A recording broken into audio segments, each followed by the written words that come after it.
Hey everyone, welcome back to my channel. Today we're going to be closing out, I guess what we would call week 2, but paycheck number 1 since last month was a 5 paycheck work week or 5 paycheck month. So we're going to go ahead and close out everything, talk about my expenses, any other monies that I used and so forth. So let's just jump right on into it. If you are new to my channel, my name is Janelle. I am a wife and a mother of an 11-month-old baby. On here, I do all things budgeting. I also include work week lunches, grocery hauls, meal planning, and lifestyle videos. So if that is something that you all are interested in, don't forget to hit that subscribe button. I do a personal budget and a household budget. I have decided that I'm just not going to share our household budget, at least for this year. So you guys won't see that, but this is just my personal budget. This is my money that I use to pay for the things that I've accumulated and things that I'm responsible for. So we are going to go to January. This is just what my dashboard looks like. And then we are going to go over to that first paycheck and we're going to go through all of the numbers. Okay, so this paycheck ran from the 6th through the 12th of January. So I budgeted $730 for this paycheck. However, I ended up receiving $735.79 from my main income. And then actually, you guys, weirdest thing. So my Capital One Spark card, I haven't received a check from them in maybe like 2+ years because you don't have the option of getting your rewards like deposited to you. So I've always left my rewards on there and it covers every month my Apple iCloud subscription. So y'all don't ever see me pay for that because there's money there. Well, I get an email stating that, oh, your check is on the way. They just cashed out all of the money that I had in my rewards and sent it to me. So that was what I got in the mail. So now I'm going to have to go and pay that iCloud subscription, which sucks because that was there and now it seems like I got income and then I lost it. But that's besides the point. I just wanted to let y'all know where I got that money from. Or I may just put it towards savings and, you know, do something else. But we'll see. So we had $735.79 plus the $19.20, which gives me $754.99 to work with for this paycheck. So then we have all of the bills that I allocated for this paycheck. So for my first half of my auto payment, that stayed the same at $313. My Amex was $100. My Netflix stayed the same at $21.64. And my Acorn stayed the same at $3. I always like to make sure that I did calculate the numbers correctly. So we have $313 plus 100 plus $21.64 plus 3 does give us $437.64. Now we're going to subtract that $754.99 minus $437.64, which leaves us with $317.35. We roll that $317.35 over to my cashless cash envelopes. I did go ahead and fill the envelopes with the amount of money that I budgeted for $165. So we'll minus $165. That leaves us with $152.35, which we then roll over to our sinking funds. And these are cashless and I already stuffed them for $20. So we're going to minus $20, which puts me at $132.35, which we then roll over to extra debt. And I did not put anything to extra debt this paycheck. So we're going to bring that over to my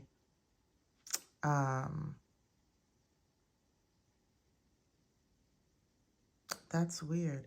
what is this called? My extra savings. So 132.35. We put $7 towards debt.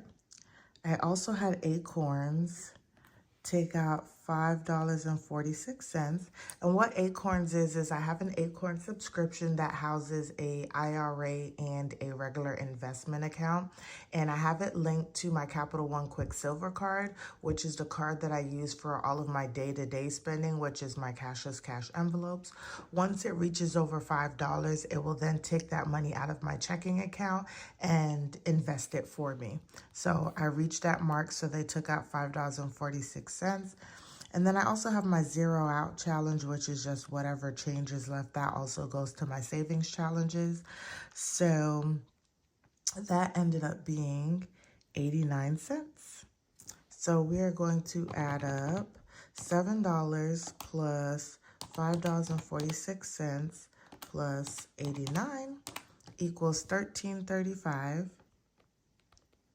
Okay, and then we'll do 132.35 minus 13.35 equals $119. So that is what we're going to roll over into paycheck number 2, okay? And I do just want to check something really quickly, y'all, because I have my cheat sheet, and for some reason I put $1 more on that paper for savings challenges. So I'm just going to go and double check that I did put $7 here.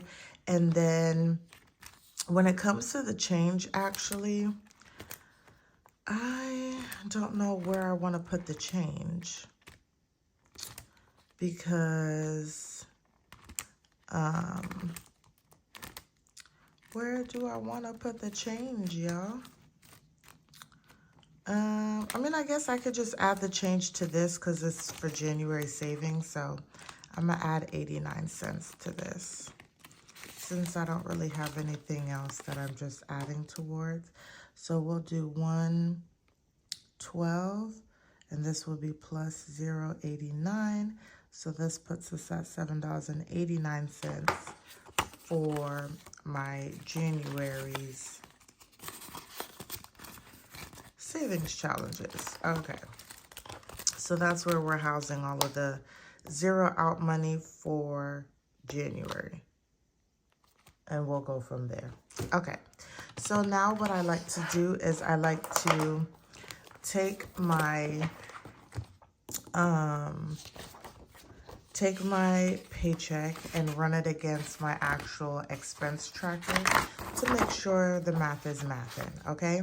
So I do not include my buffer into my paychecks. However, for my expense tracker, which is also what mimics my bank account, I do. So I started off my account on January the 1st at $200.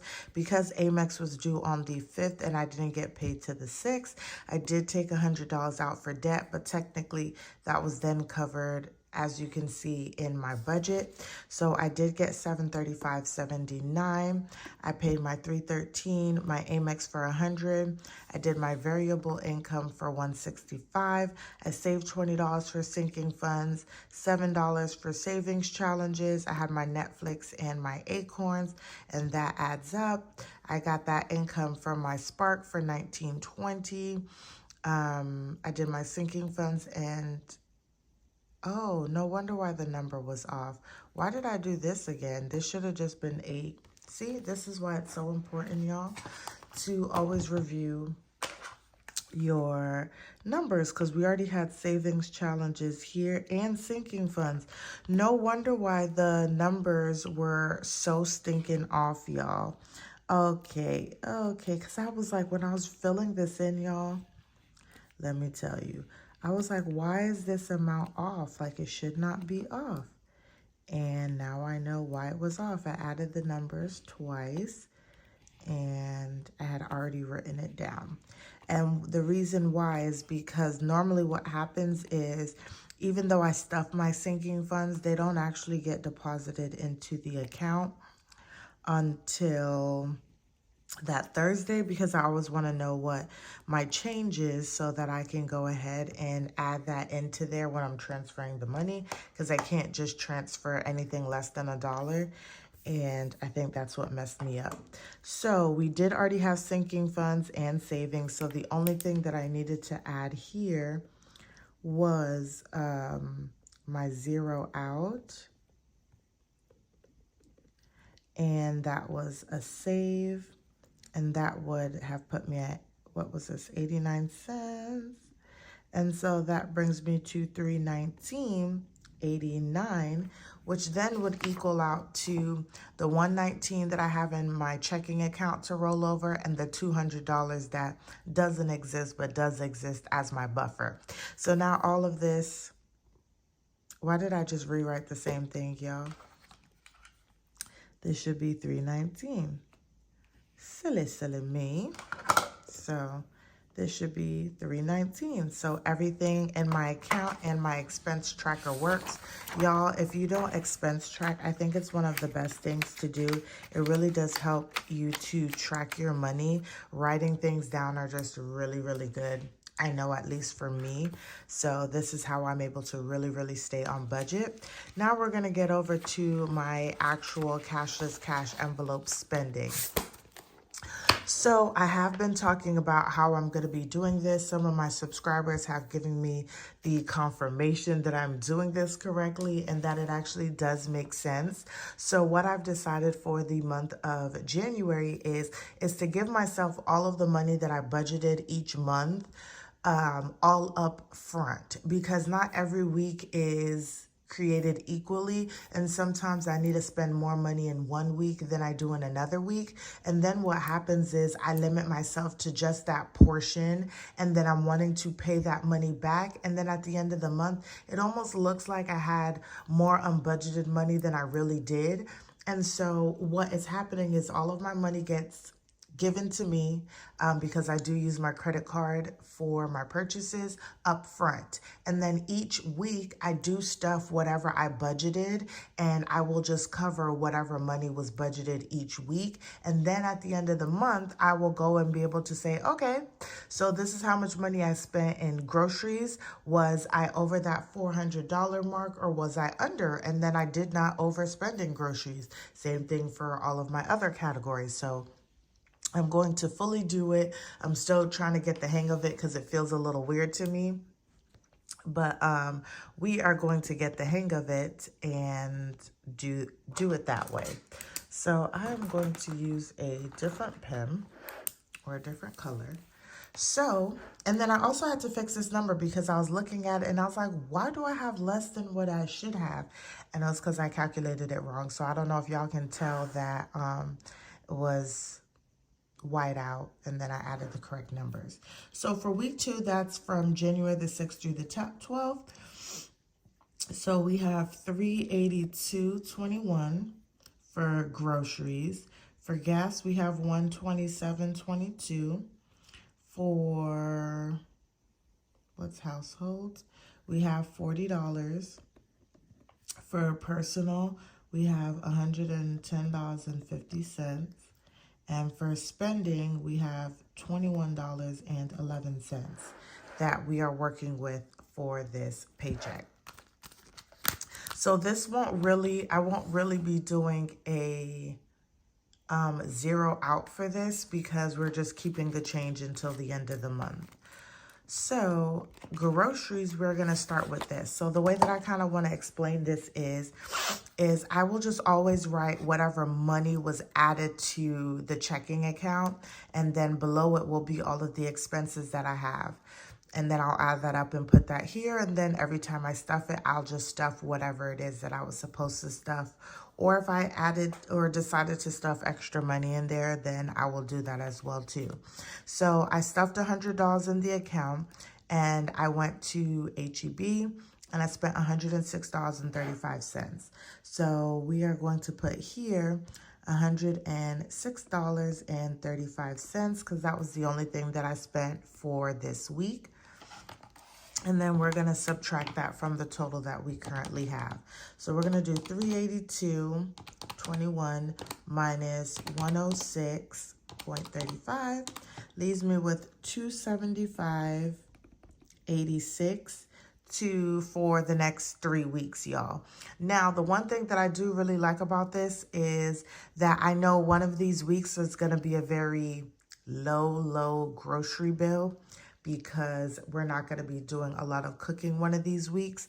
So even though I spent over $100 in 2 of those weeks, or maybe 3 of those weeks, maybe in week 3 as well too, I will still come out even because I still have $275. If I did 100 here and 100 here, then I have $75 to spend for one of those weeks. So I am still doing well, y'all. Still doing well. So that's what happened in my groceries. And because of the way my work schedule is set up too, y'all, I really don't spend like a whole lot because I don't got time to go anywhere.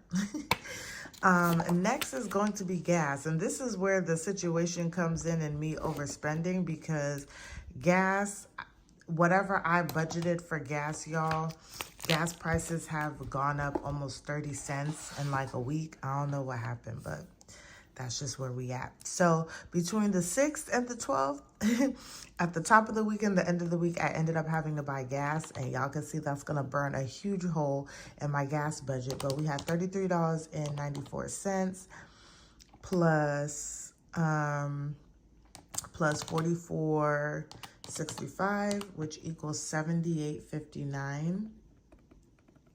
So we're going to subtract that by 127.22, which leaves me with $48.63 left for gas. Y'all can see that ain't happening. That's not happening. So gas was already going to be over budget this month, but it is okay. It is okay. It is okay. All right. So we have that here. Next is going to be household. And y'all, I have not purchased anything for household yet or done anything for household. But I'm planning on it because we need lunch containers. My husband does not bring them back, y'all. I love that man, but he don't bring them back. And so now we literally just have like a few lunch containers left. And I'm always scrambling to figure out what I'm going to put our lunches in. So I'll potentially have to use that soon. Next is going to be personal, and I spent $85. I went and got my nails and my toes done, and so we're going to do $85, and this also includes tip. I did realize that my personal was not created equal either. I am planning on taking my braids out probably next month, and I realized if I'm only budgeting $80 a month, that does not cover my hair, my nails, you know, and personal stuff. So I'm going to probably need to use a challenge or two to beef that account up some so that there's money in there, y'all. So we have $85. So we're going to do $110.50 minus $85, which equals $25.50 left in that account. Okay, so that's where we are with personal. And then lastly, we have miscellaneous, which is also what I consider my spending. And okay, I added that. So the only thing that I did was on the 12th, and that was Starbucks. I did just, y'all, I did a boo-boo, but I just went and grabbed something to eat because I was like starving. So I spent $4.60. It was on the healthier side, though, because I didn't eat a lot of the bread. I just ate the stuff on the inside, which has no carbs in it. So I spent $4.60 there. So we are going to do $21.11 minus $4.60, which equals out to $16.51. So I'm still within budget, haven't gone over just yet, y'all. But I'm doing really, really well. And I'm really loving this version because it gives me the money. I don't feel as restricted as I did before. I still want to stay within my budgets because I just know that offhand. But it does help me because if I only had $5, I'd be scared to go and grab something to eat and starve because I'm like, oh my gosh, I don't have enough money. And then when I do use it, it's all gone in like, just one buy. I did just want to say that this little micro binder is from Craft Your Heart Out. I do have her Etsy shop linked in my description box below. I also have all of my playlists if you guys want to check that out. And then that is my Cashless Cash envelopes. And I do just want to go over one thing in the household sinking funds. So baby girl's birthday is on January the 18th. We are not doing a like birthday party for her, but we did get some like shirts made and an outfit made for her.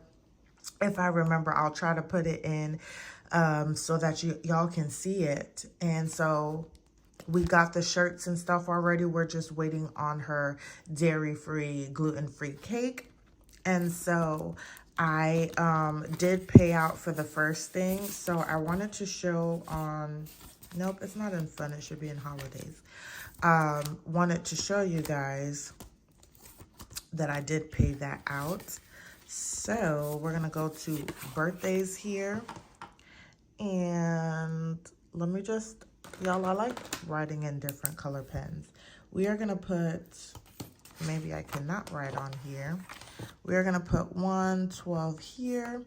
And we're going to do minus $60. And that was going to be baby girl B-Day.